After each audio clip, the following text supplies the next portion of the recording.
Hello, my name is Radhina and you are watching my videos about what role the CCS or CCS have in the unburnable carbon issue.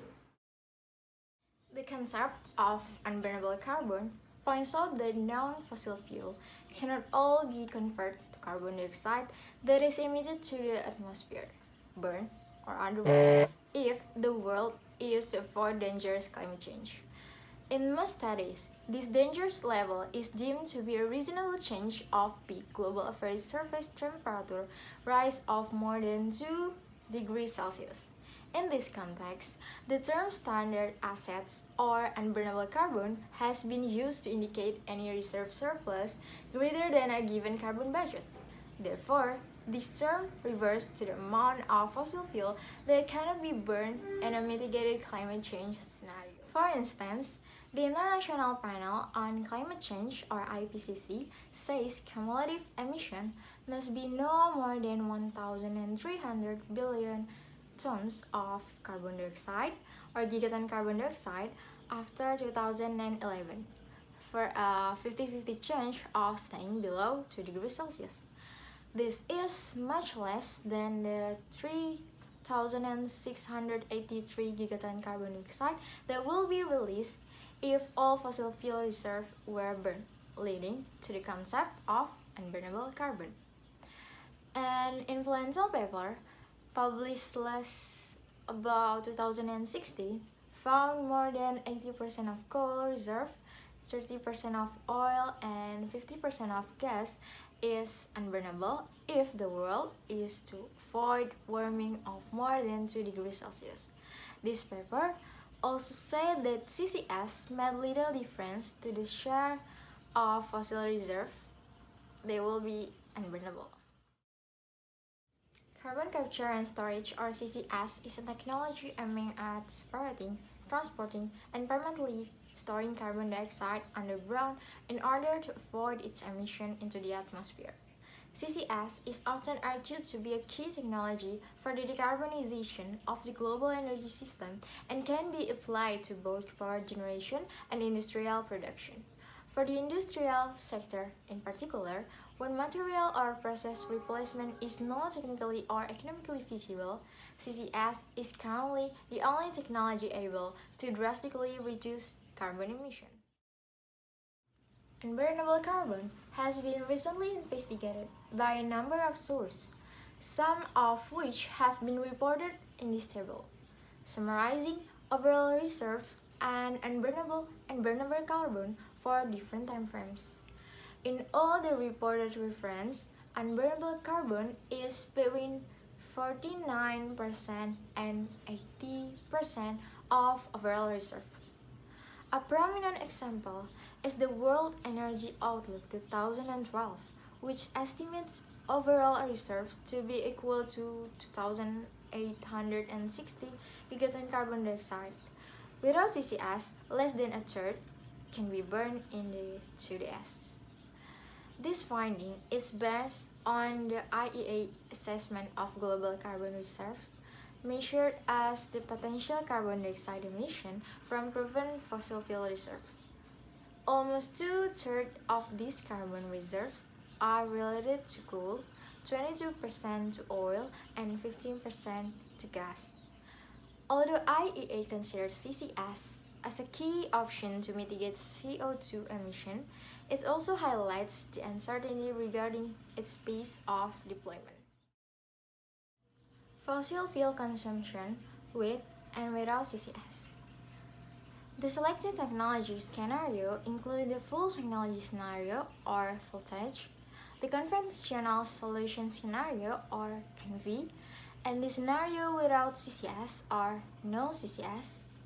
The full technology scenario has a full portfolio of technologies which may scale up in the future in order to meet the climate targets. In the conventional solution scenario, solar, wind, and biomass potential are limited and therefore energy demands it may by means of conventional technologies based on fossil fuel deployment in combination with CCS and or nuclear. Finally, in the scenario without CCS, carbon capture and storage never becomes available. This feature reports the total fossil fuel use for the three technology scenario for the 450 ppm scenario. There is a large variation of model results, and this variation increased for the time from 2005 until 2100, highlighting the increased uncertainty that characteristic the model outputs after 2050. With regard to the top chart in this figure, it is clear that fossil fuel use drops in all scenarios, revealing the challenges faced by these energy forms over coming decades and the competition from renewable sources of energy under climate change mitigation scenario. Carbon Tracker Initiative referred to the carbon budget estimate by Manhausen, 565 gigaton carbon dioxide by 2050, and estimate the total non-fossil fuel reserve to be equal to 2,795 gigaton carbon dioxide, composed by 65% of coal, 22% of oil, and 30% of gas. Carbon Tracker Initiative concluded that because the carbon content of the non-reserve is almost 5 times higher than the carbon budget, then 80% of fossil fuel reserves will be unburnable.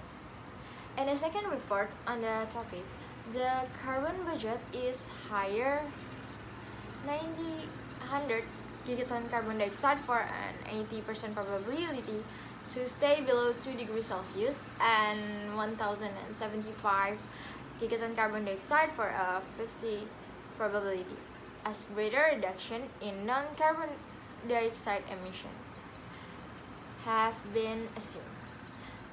According to Carbon Tracker Initiative, with full investment in CCS, this technology would extend the carbon budget for the 2 degrees Celsius scenario by 12 until 14%. The UCL Institute for Sustainable Resources released 2 publications focusing on unburnable carbon. While the first paper is focused on oil only, the second paper considered all types of fuel and their geographical distribution. The first UCL publication on the topic of unburnable carbon focused on the volumes of oil that cannot be used up to 2035. The results estimate that 500 with widely adopted CCS to 600 without CCS billion barrels of current to be reserves should not be burned. The second UCL publication on the topic of unburnable carbon considers all fuels and their geographical location. The results report that CCS enable the use of 1% more oil, 3% more gas, and 7% more coal by 2050. According to McLeod and Akins, CCS has the largest effect of any technology on cumulative fossil fuel production levels.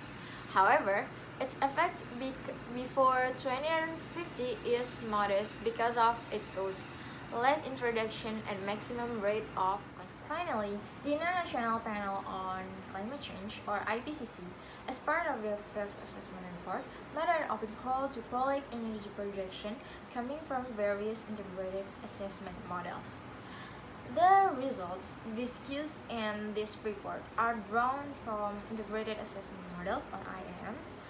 These are used to show various scenarios of technology deployment, energy usage, and other elements of global change, and the effects these have on climate change. This report considers scenarios from models that deploy CCS from 2020 rules, limiting atmospheric carbon dioxide concentration to 5 or 450 ppm with a high probability of keeping temperature rise below 2 degrees Celsius. The IAMs considers in this study revealed that given the early uptake of CCS and assuming its deployment continues to ramp up past 2050, the proportion of fossil fuel reserve that can be burned by 2100 increases from 33% without CCS to 65% with CCS. two time frames, with or without CCS. The new report challenged this argument. While it agrees that CCS allows only a relatively modest increase in the use of fossil fuel before 2050, it finds a much larger impact by 2100. Two-thirds of non-reserve could be burned if CCS is available, compared to just one-third without. In summary, table shows the average cumulative consumption of fossil fuel over the two timeframes, 2005 until 2050 and 2005 until 2100, observed across the models. This consumption has been expressed in gigatons and equivalent carbon dioxide, exajoules, and percentage of reserves as reported. Clearly, CCS has a very significant impact on fossil fuel consumption by post-2050, enabling 65% of reserves to be used instead of 33% in the scenario without CCS, while still delivering climate change. This diagram is simplification from this table. The impact is particularly large for coal and gas, the study says. That's because centralized coal or gas-fired power station could be fitted with CCS, whereas oil is used in millions of vehicles where carbon capture will be impractical. To stay within the 2 degrees Celsius carbon budget, a very significant reduction in fossil fuel consumption is required. If we are to meet our carbon budget, the majority of global fossil fuel reserve cannot be computed. We review the paper about potential barriers to the worldwide adoption of CCS and also considered whether this technology has the potential to enable access to more fossil fuel reserves in the future, where these reserves would otherwise be unburnable. The role of technologies such as carbon capture and storage or CCS may be critical in enabling a greater quantity of fossil fuel to become used within a low carbon framework. However, a number of studies are currently reaching different conclusions. Most models assume CCS will only capture 85 until 90% of emission. This is a key constraint of the use of CCS because emissions need to fall to net zero if global temperatures are to be stabilized. Even a 90% reduction in the carbon dioxide emitted by fossil fuel burning might to be enough to get there. If the carbon capture rate could be increased to 95% or more, then the amount of gas that could be burned by 2100 would really double.